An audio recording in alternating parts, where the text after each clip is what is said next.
আসসালামু আলাইকুম। কুমিল্লার মৃৎশিল্পের কথা বলবো এই ভিডিওতে। তবে হারিয়ে যাচ্ছে, বিলীন হওয়ার পথে, অস্তিত্ব হারাচ্ছে, ধ্বংসের মুখে, এমন কথা বলবো না। কারণ হচ্ছে মৃৎশিল্প আসলে হারিয়ে যাচ্ছে না। মৃৎশিল্প এখন আরও বেশি তার জৌলস ফিরে পেয়েছে। বলতে পারেন সেটা মিডিয়ার কল্যাণে, অর্থাৎ ইন্টারনেট, ফেসবুক, ইউটিউব সহ অন্যান্য যে গণমাধ্যমগুলো রয়েছে, সেই গণমাধ্যমের মাধ্যমেই কিন্তু এই মৃৎশিল্প তার পুরনো গৌরব ফিরে পাচ্ছে। কুমিল্লার বিজয়পুর সহ বুড়িচংয়ের মিথিলাপুর এছাড়া অন্যান্য যেই জায়গায় মৃৎশিল্প ছিল, সেগুলো মাঝখানে কিছুটা বন্ধ হয়ে গিয়েছিল, অর্থাৎ মাঝখানে ঝিমিয়ে পড়েছিল। কিন্তু বর্তমানে আবার সেই মৃৎশিল্পগুলো ঘুরে দাঁড়িয়েছে, অর্থাৎ তাদের এখন একেবারে স্বর্ণযুগ শুরু হয়েছে। বাংলাদেশের যতই দিন যাচ্ছে বিভিন্ন জায়গায় মাটির এসব জিনিসপত্র সবাই ব্যবহার করা শুরু করেছে। বিশেষ করে হোটেল রেস্তোরাঁয় চা কফি পরিবেশনে এখন মাটির জিনিস ব্যবহার করা হয়। সেই মাটির জিনিসগুলো একেবারে নারীদের পুরুষদের নিপুণ হাতে তৈরি হচ্ছে, একেবারে অজপাড়া গায়ে সহ বিভিন্ন ফ্যাক্টরিতে।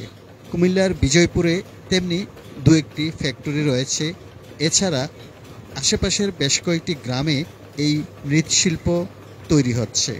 মৃৎশিল্পে যে সকল জিনিস তৈরি হয় সেগুলো কিন্তু আমরা যদি ব্যবহার করা শুরু করি, তাহলে এই শিল্পটি আরও সমৃদ্ধ পাবে, অর্থাৎ দিনে দিনে এই শিল্পটি আরও ব্যাপক প্রসার হবে।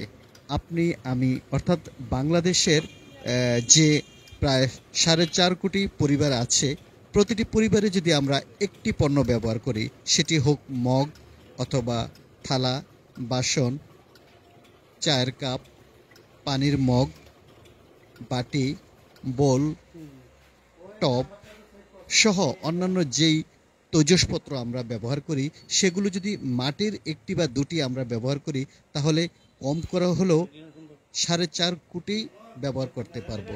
অর্থাৎ প্রতিটি পরিবারে একটি জিনিস আমরা ব্যবহার করি, তাতেই কিন্তু সমৃদ্ধির পথে এগিয়ে যাবে এই মৃৎশিল্প। কুমিল্লার বিজয়পুরে যে মৃৎশিল্পগুলো শিল্পে যে সকল পণ্য তৈরি হয়, সেই পণ্য দেশের গণ্ডি পেরিয়ে বিদেশে রপ্তানি হচ্ছে।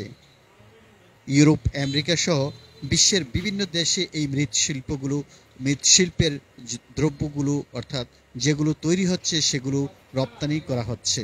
এখানে তৈরিকৃত দ্রব্যগুলো আপনি খুচরা এবং পাইকারি দামে বিক্রি করতে পারবেন।